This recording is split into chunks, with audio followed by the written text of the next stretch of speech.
დიახ, არის გამორიცხული ნიკა მელია დააკავონ საქმე იმაშია, რომ მისმა ადვოკატმა გუშინ წერილით მიმართა საქმის გამომძიებელ პროკურორს და შეატყობინა მას, რომ ნიკა მელია იყო მიწვეული დღეს ტელეკომპანია კავკასიაში გადაცემაში მონაწილეობის მისაღებად. პროკურატურისგან ადვოკატმა მიიღო უარი, მიუხედავად ამისა, ნიკა მელიამ დღეს საკუთარი სახლი დატოვა და ის წავიდა მაინც ტელეკომპანია კავკასიაში იმისათვის, რომ მიიღო გადაცემაში და პირდაპირ ეთერში მონაწილეობა. ნიკა მელია აცხადებს, რომ ის არაპირებს დაემორჩილოს პროკურატურას იქიდან გამომდინარე, რომ ის დარწმუნებულია, რომ პროკურატურის დამატებითი შეზღუდვები დაწესდა მხოლოდ იმის შემდეგ, რაც ის მივიდა საქართველოს პარლამენტში და სიტყვით გამოვიდა.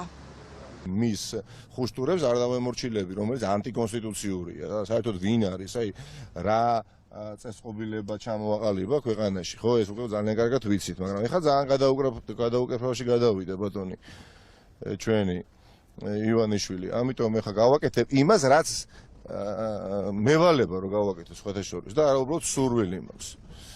ამიტომ ეხლა ვაცნობეთ, ინათლები ვარ ჩვენ თავთან, არ დაგვირღვევია ის კანონი და ასე თქვათ მოთხოვნა, რომელიც პროკურატურამ დაგვიწესა. გაფრთხილებულება, მაგრამ კატეგორიული უარი მივიღე და ეხლა რას ემსახურება, ეს ეხლა რას ვიზამ, ეხლა ტელეკომპანია კავკასიაში მივალ, იქიდან მოწოდებას გავაკეთებ და ქვეყანაში რა რევოლუცია მოხდება? თუ რა, არაფერი უნდა ერთ-ერთი მთავარი ოპოზიციური პარტიის წარმომადგენლების შეზღუდვა. დიახ, როგორც უკვე გითხარით, ნიკა მელია არ დაემორჩილა პროკურატურის განკარგულებას და აკრძალვას იმის შესახებ, რომ ის არ გამოსულიყო საკუთარი სახლიდან და არ მისულიყო ტელეკომპანია კავკასიაში, რაც რეალურად შესაძლებელია მისი დაკავების მიზეზი გახდეს.